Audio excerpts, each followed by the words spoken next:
pun kula baleni nggih saking awal wal maqalatu rabi'ah kula terangno. An-Nabi Bakrin Siddiq radhiyallahu anhu dawe adzulumatu khamsun.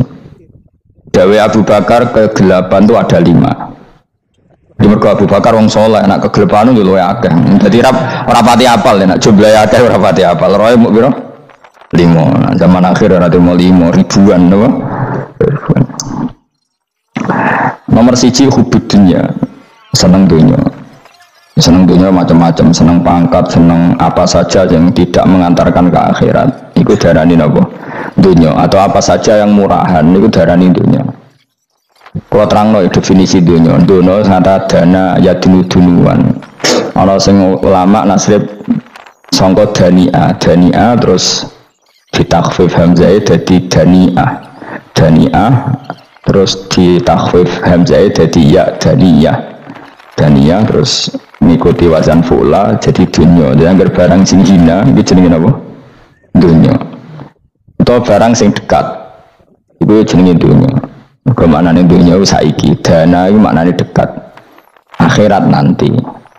Sungokno wae kok kowe suwe-suwe paham. Sehingga sesuatu yang tidak murahan kayak sujud, kayak sedekah, kayak ngaji itu ora dunya. Ini kesaksian akhirat. Sehingga ketika Ibnu Khaldun itu Allah itu ngeritik dunia ya yang perlu dikritik. Bahkan kadang akhirat pun dikritik pangeran, swarga pun kadang dikritik pangeran. Nak waya perlu dikritik karena ada konteksnya. Ada apa? Konteksnya. Misalnya begini. Saya punya kitab namanya Khilyatul Auliya atau Baqatul Asfiya. Saya sampai sekarang belajar kitab itu terus. Ini sekitar 14 jilid. Ini kitab indukan Ihya. Saya berkali-kali ngomong di mana-mana. Imam Ghazali dalam hal mana Kibul Akhyar, sejarah orang-orang pilihan itu nginduk kitab nomor Khilyatul Auliya itu 14 jilid. Dalam ilmu tasawuf beliau nginduk kitab jenis Qutil Qulub, ini karangan Abu Thalib Al-Maktub. Dalam fikih tentu beliau nginduk gurunya Imam Haromen. Dan memang kitab itu harus nginduk, kalau tidak namanya mukhtarik, bikin-bikin. Memang syaratnya ulama harus muttabi, dia hanya pengikut, tidak boleh apa kreasi. Kalau kreasi namanya bid'ah, bid'ah. Kalau terang, di situ ada cerita ada seorang sufi bodoh ngeritik dunia tak ngamal. Dunia itu seronok bener, dunia itu nggon batang, dunia itu jifah batang. Sing berebut batang ya siap-siap rebutan mbek asu, soalnya ngomongnya sudah dindi. Sayyidina Umar itu agak tersinggung dengan makalahnya orang sufi yang bodoh ini. Ya, rata-rata orang sufi memang bodoh. Wali gelem ngaji fikih. Setelah ngomong ngalor ngidul dunia ku swelek terus dekne biasa lah wong sufi terus milih dhewean terus orang lakoni popos, ngerti-ngerti lesu, pemangan wae lesu, orang sufi kan gitu. Singkat cerita terus Umar agak marah tapi beliau masih bisa mengendalikan diri terus kata beliau, "Sal sayyidah." Sal hada sayyid. Kamu tanya hada sayyid, maksudnya sayyid dalam bahasa dulu itu ya orang terhormat. Dalam bahasa zaman era itu maknanya sayyid itu masih apa? Sadat maksudnya bukan habib, bukan. Kalau dalam bahasa Arab dulu itu memang kalau habib itu dzurriyyah Nabi, kalau sayyid sadat itu sufia itu belum pasti maknanya apa? Habib ya, tokoh-tokoh yang diikuti dalam apa? Makalahnya, dalam apa? Makalahnya. Terus kata Ubay bin Ka'ab, dan ini menurut saya benar sekali dan kamu harus mengikuti Ubay bin Ka'ab. Dia adalah termasuk 6 sahabat yang dipuji Nabi min ahlil Quran, apa? Yang dipuji Nabi min ahlil apa? Quran. Kata Ubay bin Ka'ab, lalu Anda masuk surga karena apa? Lalu Anda masuk neraka karena apa? Lalu Anda dapat ridho Allah karena apa? Kamu itu bisa masuk surga lihadidar karena kenangan di rumah ini, maksudnya karena dunia ini, karena sujud kamu, karena kebaikan kamu. Itu di mana? Allah mereferensi amal kamu ya di dunia ini. Kamu masuk surga karena sujud kamu di dunia ini, nanti masuk neraka karena keangkuhan kamu di dunia ini. Fahadi dunya mi'yar, dunia ini adalah takaran. Semua referensi Tuhan tentang akhirat itu merujuk kelakuan kita apa? Di dunia. Sehingga kalau kamu masuk surga selamanya lama, itu ya karena kebaikan kamu di dunia. Maka jangan kritik dunia ini, karena dunia itu mahalu sujudika, mahalu ruku'ika, mahalu khubwa. Dia marah-marah. Sehingga semenjak itu kata Ibnu Khaldun, orang tahu dunia yang dikritik adalah dari madadul kalimah dani'ah, sesuatu yang murahan, apa? Yang murahan. Sehingga kalau misalnya orientasinya itu kebesaran, kebesaran li'ilai kalimatillah, maka itu tidak termasuk dunia. Dan yang suasananya akhirat tapi motifnya adalah kasal, kemalasan, itu yang benar-benar dunia. Makanya Imam Syafi'i sering kritik tasawuf itu sampai ussisati tasawuf alal kasal. Ilmu tasawuf itu basisnya itu karena pemalas ya. Karena tadi misalnya begini, ini contoh paling gampang. Zaid itu di daerah pinggiran di mana Islam itu minoritas. Terus dia ingin kaya raya supaya bisa bikin masjid atau bikin komunitas Islam, atau dia ingin jabat jadi lurah supaya nggak ada pelarangan orang sholat karena dia yang punya otoritas bikin aturan, atau kalau mungkin skup lebih besar dia ingin jadi bupati supaya daerah situ familiar dengan Islam karena pejabatnya muslim. Itu tidak dunia karena semua orientasinya untuk mengawal sujud, mengawal kebenaran. Tapi kalau kamu di daerah pinggiran kemudian milih dhewean kabeh kersane pangeran, sithik-sithik kersane pangeran, terus kamu meninggalkan aktivitas dakwah, itu yang dunia karena motivasi kamu adalah al-kasal, males dari mewarnai buminya Allah ini dengan sujud. Ini yang banyak orang sufi salah paham. Makanya orang sufi harus ngaji fikih. Pendekne roh dielingno wong alim, wong fikih nak kitmanul ilmi ku haram. Kitmanul ilmi haram. Menyimpan ilmu itu haram. Tidak memberi kontribusi dalam proses orang sujud adalah haram. Tidak memberi pencerahan pada umatnya Nabi adalah haram. Menikmati keasikan eling pangeran dhewe adalah haram. Dia harus diingatkan gitu terus. Kalau enggak, itu bahaya bagi agama ini. Makanya dulu itu enggak ada orang sufi yang enggak ngaji ulama fikih. Sekarang kebalikan, malah wong sufi darani fikih mau kulit dekne wis tok hakikat sembrono. Oh tak tobat ngoten nang ketemu. Itu bahaya, paham seperti itu tuh bahaya. Karena sekarang itu sufi itu jadi identitas kesalehan. Jadi yang rumah kome sufi koyo-koyo sak dhuwure ahli napa? Fikih. Itu bahaya. Karena tadi sufi itu akan ngeritik dunia sepedas-pedasnya. Kemudian ujung-ujungnya meninggalkan dunia, kemudian happy-happy asik pangeran dhewean dan membiarkan umatnya Nabi ini berserakan kemana-mana, tidak terlibat sama sekali, tidak memberi kontribusi sama sekali. Cara bahasa gampangannya orang gelem amar ma'ruf, gak gelem nahi mungkar. Tapi bahasa amar ma'ruf nahi mungkar kan saya gitu digerakkan, gerakan ekstrim. Makanya orang tak bahasa amar tidak peduli, tidak ngulang. Kalau saya bahasa saya kira repot terus. Paham ini penting kalau terang. Jadi kalau baleni malih ya. Sing dimaksud dunia ketika dikritik pangeran iku dunia sing sangka kata dani'ah, sesuatu sing murahan, sing enteng, sing nafsu, iku jenenge napa? Dunia napa? Dunia. Tapi ketika sesuatu itu baik dan mengarah kepada Allah, iki jenenge dunia iki masru'atul akhirah. Maka dunia itu di dua status napa? Siji masru'atul akhirah, dan ini status yang harus kita pakai.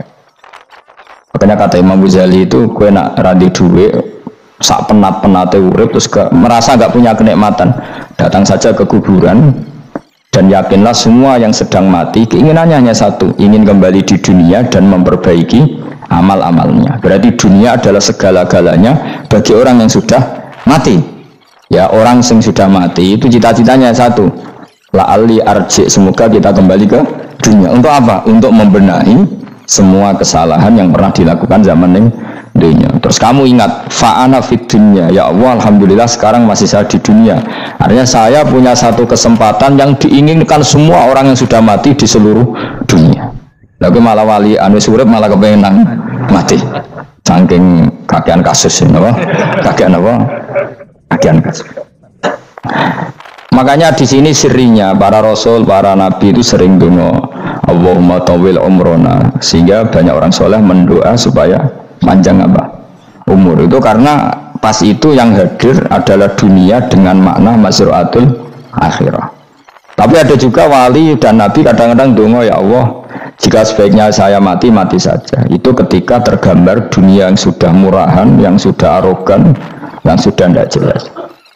Maka dunia ini punya dua status sekaligus. Jika prospek bagi Anda untuk masru'atul akhirah, maka nikmati senikmat-nikmatnya. Tapi jika bagi Anda ini sudah menjadi ladang maksiat apa-apa, maka jadikan dunia ini tempat tobat. Karena akhirat itu gak ada apa-apanya dibanding dunia. Jadi akhirat itu hanya mereferensi dunia, mereferensi dunia. Ini penting kula aturno. Kadang-kadang sufi kemudian goblok ora iso ngaji. Dia nganggep dunia be akhirat itu penting akhirat, tapi cara maknaninya salah. Lho kowe nganti ning akhirat di swarga itu karena apa coba? Amal zaman di mana? Dunia. Berarti penting mana dunia sama akhirat? Penting dunia karena akhirat mau efek, apa? Efek dunia ini yang pokok. Apa dunia ini yang pokok. Kalau Allah kan cara ngendikan tidak seperti itu. Allah cara ngendikan gini loh. Akhirat, maksudnya walal akhiratu khairul laka minal ula gini. Sesuatu yang berorientasi akhirat dan kemudian menjadikan kamu nyaman di akhirat itu khairul laka minal ula, itu lebih baik ketimbang dunia ora kok. Kowe nak ning dunia nak sepemelek ning akhirat apik ora ngarang ngono, nak ning dunia melek ning akhirat luwih parah. Kayak melaratnya cek ngene iki kan. Tapi kan cek iso ngopi, cek iso mangan tengkleng. Coba ning akhirat gak iso blas. Dunyel-nyel malaikat ngawur. Gayamu bareng melarat terus ning dunya lara lah ning akhirat penak. Aku yakin ora luwih lara, tak jamin. Ora ini kan ketara nak ngono. Keliru omongan aku ning dunya lara lah sementing ning akhirat penak itu ndak bisa. Kowe nyifati dunya nggon lara iku serapati ridho mbek pangeran. Berarti ketika iso ngopi ra syukur, ketika iso mangan ra syukur, anane nyifati dunya lara. Berarti rapati ridho mbek pangeran. Malah dibles-blesno sebenarnya. Pemenang nak pengurus akhiratnya aku tak tekek. Cuma aku lo pengurus ora sebenarnya. Tapi gak ada rencana daftar jadi panitia apa? Akhirat. Tapi kira rata syafaat dia biarno karena ini penting kalau terang. Makanya Imam Syafi'i masyhur makalah beliau tentang fikih dan tasawuf itu. Bisa kutip dan saya memang saya hafalkan terus makna teman. Faqihan wa sufiyan fakun laisa wahida fa inni wa haqqu wahi iyyaka ansahu. Terus kata beliau mensifati orang fikih fa hadza qasin lam yazq qalbuhu tuqa wa hadza jahulun kaifadul jahli yasluhu. Itu masyhur. Di dunia ini identitas di dunia kita, dunia ulama itu hanya dua. Kalau enggak sufi ya faqih. Kamu jangan jadi salah satu. Faqih adalah orang sing qasin, itu qalbuhu qasin, hatinya itu keras, hatinya atos. Lam jadu qalbuhu tuqas, gak ditakwa blas. Wong faqih ora ditakwa blas, gak diempati blas. Tapi orang sufi itu wahada jauh ini malah geblek blas, malah parah meneh. Sing sitok atos hatine sitok geblek dari Imam Syafi'i. Ya nak protes berarti Imam Syafi'i aja protes aku. Kenapa begitu? Misalnya gini orang fikih. Kalau bapak nyontohkan tuh gini. Orang fikih itu punya aturan. Misalnya kalau rukuk tidak begini nggak sah. Sujud kalau nggak begini nggak sah. Sholat kalau tidak begini nggak sah. Oke, aturan itu baik. Tapi punya keangkuhan berpikir. Misalnya ada orang desa terbelakang. Misalnya di pedalaman Gunung Kidul, Kulon Progo. Ada orang yang ditobatkan orang-orang sufi. Orang sufi itu ya saya rodok goblok-goblok itu. Misalnya nobatkan. Enak wae wong fikih melok nobatno tapi tahu-tahu bilang ini sholatnya enggak sah, rukuknya enggak sah, Fatihahnya enggak sah. Dari sing sufi, wah semane nobatno ora iso sholat apa ora disahno. Si sufi ya goblok pisan, ketika ngawal si ajudannya tadi sholat enggak dikawal. Jika banyak aliran di Jawa sholat ala kali Joko ya ono Fatihah mau meneng tok. Sitok sujud tok. Jadi ini sitok atas hati ini, ora gelem bina tapi muni rasa. Sisi tak goblok, orang tahu nerusno pembinaan. Akhirnya yang mandek ning satu kesalahan dan diwaris ya bergenerasi-generasi. Makanya kata Imam Syafi'i itu sitok goblok, sitok atas hati ini. Jadi, kamu jangan jadi salah satu itu. Makanya kamu aman karena kamu tidak sufi ya tidak fakih. Makanya nggak masuk, nggak masuk yang dikritik Imam Syafi'i. Kamu sufi ya ndak.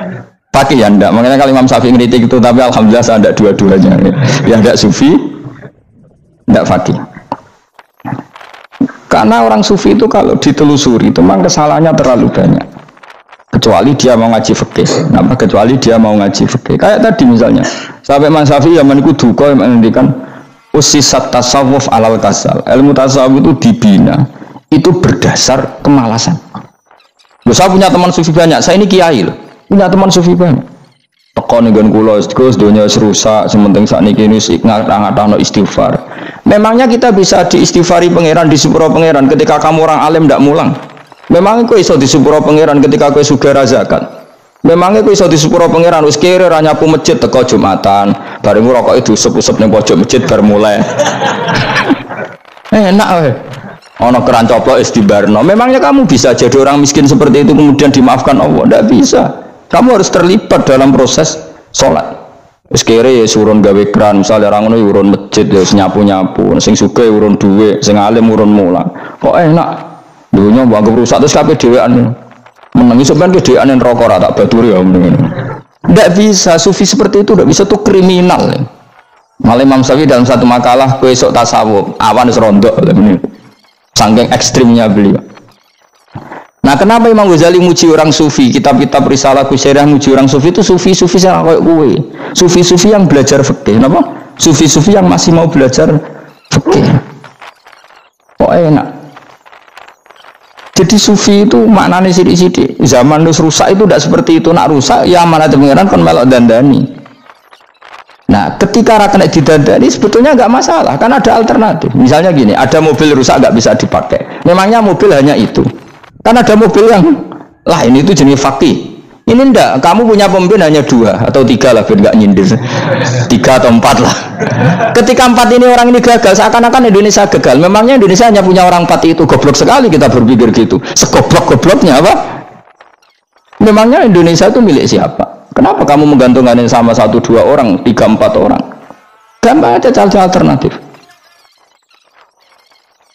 Terus tapi kan harus lewat pemilu, khusus ngenteni pemilu 5 tahun cepat. Mustafa Rohin jokno jadi calon presiden. Nak kemen jadi negara tahlil. Karena dekne piye, ngomong ekonomi ya ora iso. Ngomong wisata ya haram, ngomong budaya haram. Ngomong badan usaha milik negara ya ora roh dene. Lamun langsung dibagi-bagi. Tapi kelirunya kita selalu begitu. Ketika kecewa sama pemimpin, seakan-akan dunia ini tergantung pemimpin itu. Mana ada dunia ini dipasrahkan sama makhluk oleh Allah. Dunia ini milik Allah, nggak pernah dipasrahkan makhluk. Bahkan kiai mati pun nggak ngefek pada agama. Dulu sahabat meninggal agama jalan, wali songo orang-orang pilihan meninggal agama jalan. Karena Allah tidak ridho dunia ini, agama ini, dunia maupun agama dipasrahkan sama seseorang. Allah yang mengurus dunia ini. Apa nak konglomerat mati terus wong melarat kabeh? Enggak kan? Apa nak wong soleh mati terus wong bejat kabeh? Enggak. Allah yang mengurus agama ini, mengurus dunia ini. Saking goblok, nak ono kecewa mbek makhluk. Terus ya Allah, terus seakan-akan dunia ini runtuh. Ono pegatan sakake saya kira ono sing lanang. Banyak orang pegatan terus untuk bojo luwih apik. Bojone mati sing wedok malah makmur akeh to ora. Makanya pangeran nganyak manusa ku entek-entekan. Allah nate ngendikan gini Mas dalam pegatan. Unik ngendikane pangeran. Ya rodok manekno wong pegatan. Wa iya tafarraqa yughnillahu kullam min saati. Kamu tidak usah takut dalam suami istri itu bercerai. Wa iya tafarraqa, jika 2 suami istri bercerai, yughnillahu kullam min saati, bahkan satu-satunya per 1 dari kedua mempelai ini bisa dikasih lebih kaya. Banyak enggak wong pegatan akhirnya lebih makmur? Dan kenangannya suntung pegatan mas dhisik aku untuk bojo sing dhisik wis. Aduh, suamimu goblok. Engko sing lanang karena bosen dijudisi ngono, untung saiki ndek bojo konak, bojoku sing dhisik. Banyak enggak orang pegatan kemudian kenangannya itu baik sama yang sekarang dengan yang lalu mau gerutu tok? Banyak enggak? Banyak. Dulu kita punya pemimpin yang cakap, yang otoriter, zaman itu pun di demo. Coba kita ini kan mulai dulu yang jadi pemimpin di demo, kok cek urip pantas di demo, kan es mati di kelangenan. Kelakuan kok ngono, mulai dhisik nganti saiki. Kiai juga gitu, zaman urip dikerwiti, kok bareng mati kiai penggantinya dikritik ora koyok kiai.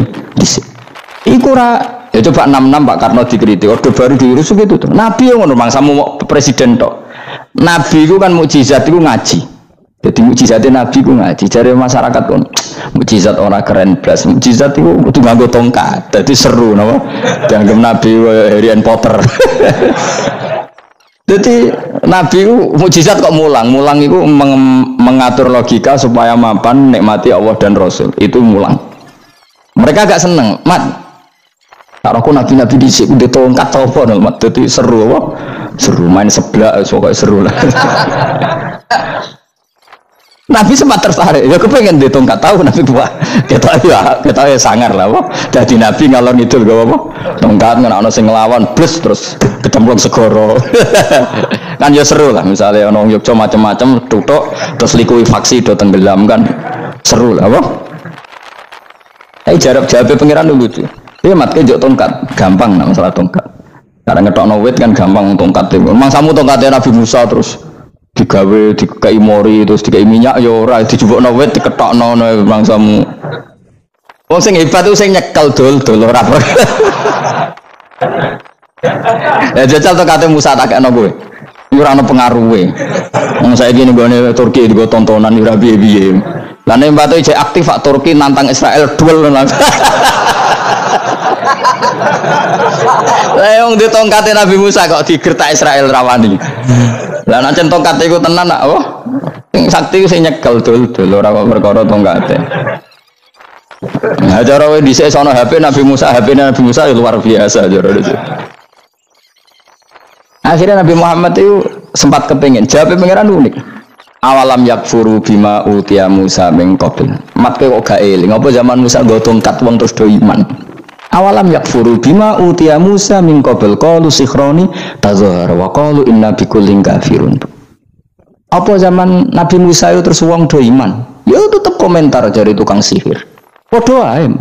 Gue mujizat ora podo wae. Wong nak trai berdua itu tetep berdua. Zaman Pak Karno sing tukang ngeluh ya ngeluh, zaman Pak Harto tukang ngeluh ya ngeluh, zaman Mega sing tukang ngeluh sampai saiki sing tukang ngeluh ya wis kegiatan. Kiai yang ngono. Kadang ada kiai saiki misalnya Surabaya zaman Mbak Arwani, Mbak Zubeh. Memangnya zaman Mbak Arwani wong Kudus ngaji kabeh. Mangsaku ya kelakuane wis ngono-ngono wae. Misalnya kula ya, kadang ya wong komentar. Wis wae ora kaya zaman Bandur Salim. Lah aku wis dididik bapak, zaman Bandur Salim apa wong ya ngono. Mbok bapak zaman Bandur Sam apa ngono sampai zaman Basunan Bonang misal. Ayo jajal. Masa wong Yogya misal. Saiki ora kaya zaman Bali Maksum Mbah Munawir. Memang zaman iku wong ngaji kabeh. Tidak juga kan sarahku kiai nak ngaji sing ngaji wong ngono-ngono iku pancet ngomong iku. Itu pengalaman. Mulane ketika Nabi Muhammad kemudian mujizat Nabi Musa jabe pangeran we awalam yakfuru bima utiya Musa min qabl. Apa zaman Musa terus do iman mat. Padha wae nggo masuk go tongkat ngalor ngidul ya. Biasa wae mat. Gak usah mujizat-mujizatan mulang wis ngaten. Lho kula lho mau tawani pangeran mujizat kok sangkare Musa. Kula mboten purun. Ya perkarane kok malah lucu. Nabi ngalor ngidul go tongkat. Nabi Musa itu tongkate biasa kan sing kondang ku wonge. Lah saiki ajak ning Turki. Nek kata tenan jek top Israel tuntas ya. Suwabet terus likuifaksi tutup suwabet meneh dadi negara bebas wong Israel. Terus Rajab Tayyip manggon kono. Iku aneh-aneh wae. Makanya penting yang dikatakan mukjizat yo ngaji. Ngaji itu bisa membentuk yakin. Yakin itu bisa membentuk tahqiq. Nah caranya yakin gimana tak warai ya nak ben dadi wali. Wali sing jalur ilmu, jalur melarat wis kowe luwih iso lah. Wali ku jalur akeh. Alim ya iso dadi wali, zuhud dadi wali, melarat ya iso dadi wali. Syaratnya ridho ora kepengin sugih. Ya syaratnya melarat dadi wali ku ridho ora terbesit kepengin sugih ora tau muni lho umpama aku di dhuwit ora dadi wali, muni umpama tok wis ora dadi wali. Jadi fa inna law taftahu amala syaiton karena mengatakan umpama iku wis buka pintu setan. Jalur apa ya? Nah alim syaratnya hafal Quran, hafal ribuan hadis. Ayo nak zuhud syaratnya radio HP, rawi anan. Nak fakir ra oleh diangen-angen. Ayo milih ndi? Apa rasa dadi wali? Enggak usah ya. Kalau terang, ini penting. Kenapa saya sering kritik orang sufi? Karena sufi sekarang itu beda dengan sufi dulu. Di Jawa Timur itu keluarnya para kiai ya gitu. Kalau ada orang ikut torekoh tertentu terus gak gelem ngaji takrib, akhirnya elinge pangeran suwengi tapi sesucine keliru. Masalah didik anak bojo keliru karena ya mau sementing la ilaha illallah terus mau la ilaha illallah terus itu gimana? Kalau kita iman sama Allah, ternyata iman dengan aturan-aturan Allah. Misalnya kita seneng cawe wedok, terus mbok sebut jenenge tok, kono njuk wedak ra mbok kei, njuk mangan ra mbok kei. Terus kamu tidak mempelajari sing disenengi pacaran ku apa? Senang Allah itu maknanya senang ketentuannya Allah. Allah yang murka itu apa? Kalau kita zina, kalau kita maling, ketika korupsi. Allah yang suka apa? Kalau kita sujud. Lalu syaratnya sujud apa? Harus dalam keadaan suci dari hadas besar maupun hadas kecil dan tempatnya tidak ada najis. Bahkan harus gitu. Itu senang Allah kok menurut Allah semengi terus pingsan, kesemper, terus nak tepak harus darani wali.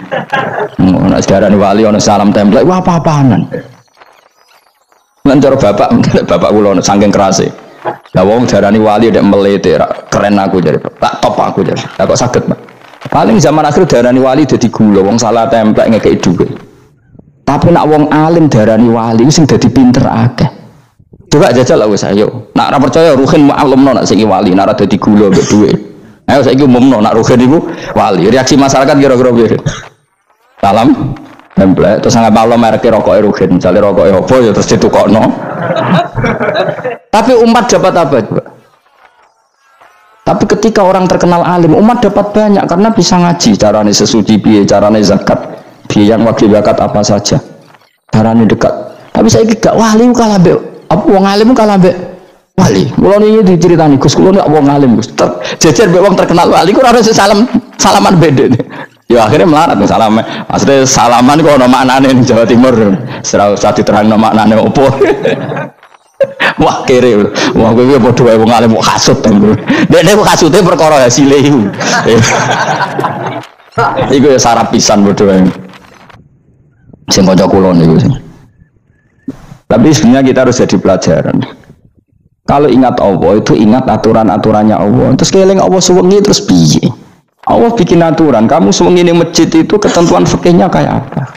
Kalau istri kamu sakit, anak kamu sakit, kamu wajib menghormati anak bojo dan itu juga perintah Allah. Terus eling Allah dulu nggak ada zaman Nabi seperti itu. Nabi itikaf suwengi ning masjid busuk mikir wiridan, ya mulang biasa. Wiridan sekadarnya, habis itu Nabi yang ngajar biasa. Siapa yang tanya tentang khaid, siapa yang tanya tentang ghanimah, siapa yang tanya. Jadi yas'alunaka 'anil anfal. Ketika mereka iskal, lalu ghanimah cara bagi gimana ya Rasulullah? Dibagi wa'lamu annama ghanimtum min syai'in fa'alillahi khumusahu wa lirrasul 1/5. Ada yang tanya lagi, yas'alunaka 'anil maghid. Istri saya caranya khaid tidak normal ya Rasulullah. Kadang-kadang over. Terus disebut itu istihadah apa? Ditanyakan. Ada yang kaya usul, ya Rasulullah duit kula kathah lalu tak kasihkan siapa? Yas'alunaka madza yunfikun. Ora kok terus eling pangeran sungi-sungi terus do ngantuk, bariku keturu, bariku makan-makan ora ono ngono. Coba jika seseorang terkenal wali itu paling seuntungnya dekne. Ini bukan kritik kan. Memang harus dikritik. Dikritik aku enak aku kualat, kowe ora wali kok ngritik wali. Ya cuma melok-melok. Karena apa? Kita ini syafaqatan di hadil ummah, kita kasihan umat ini mencintai kiai, kemudian tidak dapat apa-apa dari kiai itu. Caranya apa ya? Kita mulang. Makanya Rasulullah itu masyhur kan di sebuah hadis, sama cari di Muqaddimah Majmu', di Muqaddimah Ihya, hampir semua kitab ulama top itu menyertakan hadis ini. Nabi ke masjid, ada satu kelompok yang nangis-nangis dulu, ada sekelompok yang mulang fikih. Mulang itu yes, iki halal, iki haram, iki sholat begini nggak sah, ini pokoknya mulang aturan-aturan di pangeran. Nabi ngadeg, kemudian Nabi bilang gini, kilakuma ala khairin, dua kelompok ini sama-sama baik. Tapi apa yang terjadi? Amma haula fayatuna waha, mereka adalah kelompok-kelompok yang minta sama Allah, insya'a ajaba wa insya'al. Lah, kalau Allah mengendaki ya disembadani, kalau enggak ya enggak. Tapi ini kelompok yang membicarakan hukum-hukumnya pangeran, pasti Allah ridho. Wa innama bu'istu mu'alliman, memang sing jenenge Nabi itu untuk mengumumkan halal haram, maka Nabi terus ikut yang kelompok belajar tadi. Karena yang dikatakan coba Nabi diutus jadi Nabi itu apa? Saya tanya, bikin aturan caranya tawaf ke Ka'bah begini, dulu tawaf itu wudu, dulu tawaf itu bawa hubal lata, dulu tawaf itu dengan penuh kemusyrikan. Nabi datang, cong tawaf itu aturannya gini, nggak boleh ada yang berbau syirik, caranya tawaf 7 kali, baca kalimat ini. Sa'i juga gitu, dulu yang namanya sa'i itu setar megang berhala Isaf, nanti di Marwah megang Nailah, setarnya gitu, dari kesirikan ke kesirikan. Terus Nabi datang, nggak boleh megang Isaf dan Nailah, harus dibongkar. Dimulai dari labbaik Allahumma labbaik la syarikalah innal hamda wa ni'mata laka wal mulka la syarikalah. Itu Nabi. Sehingga saking ekstrimnya sahabat itu dulu nggak mau disuruh sa'i. Nggak ya Rasulullah, kita ada sa'i, tempat yang dulu kita syirik di situ. Karena kalau sofa setarnya pegang Isaf, nanti kalau di Marwah pegang Nailah, itu nama berhala. Terus Allah menurunkan inna sofal marwata min sya'airillah faman hajjal baita wa i'tamara fala junaha. Istilah pangeran fala junaha. Kalau kamu sudah Islam nggak apa-apa sa'i. Kenapa bilang nggak apa-apa? Karena dulu pernah sahabat merasa dosa, karena itu dulu basis kemusyrikan. Jadi ini penting saya utarakan. Lagi-lagi yang digerakkan Nabi adalah aturan main dalam hidup ini. Apa? Aturan main. Kalau wingi pasaran wingi ini kalau mucal nopo tak benar ya. Kalau mucal minhajut thalibin. Karangan Imam Nawawi, kita fikih. Mergo kula niku mangkel. Kadang wong alim terus darani wali, darani wali ngono wong teko njuk pangestu. Kadang kurang ajar meneh wong ape kaji njuk ndongakno kaji mabrur. Luwih parah meneh. Nah kula tak ngamuk tenan. Kowe nak langsung ndongakno wong iku kaji mabrur padha karo ana wong ra iso numpak sepeda motor. Iki kula badhe numpak sepeda motor, ndongakno slamet. Wong belajar ya ora kok ndongakno slamet. Mestine iku takok sik carane numpak sepeda motor piye lagi yo ndongakno slamet. Wong isi iso ora mesti slamet. Iki rong iso apa? Ya iki kula badhe numpak sepeda motor, ndongakno slamet. Aneh gak pertanyaan seperti itu? Permintaan minta selamat ketika kamu tidak bisa naik motor itu aneh gak? Aneh. Kalau kamu mau haji, takut syarat rukunnya haji, baru minta didoain haji mabrur. Ini ndak masyarakat tahu-tahu minta haji mabrur. Oh nak tonggo kulo tak bisa ini. Untung ngomong Rembang rawat aku loh. Jadi orang sing wani. Agar mereka haji, Gus kulo badhe haji supaya sah piye Gus. Tak ulang tenan gitu. Selain tentu belajar di manasik. Paling ndak dengan fatwa seperti ini orang terbiasa nak tekone manasik ku dirungokno. Napa? Kadang ya ora tekone manasik ngantuk tok.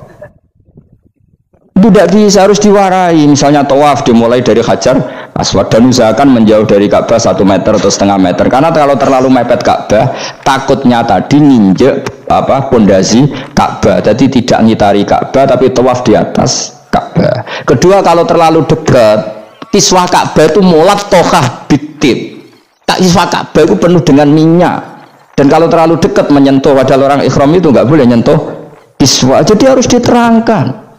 Malah dia kaji marugi kalau gitu terus dia mau nangis servisnya akeh nggak apa-apaan mau dibawa kemana agamanya kemudian sinjuk cuma suka dia ini nangis tenanan oleh nyangon itu akeh nah cara bapak itu nangis itu seru banget teman saya nangis anak jadi kiai pokoknya ulang nak ragil lemes buat nulis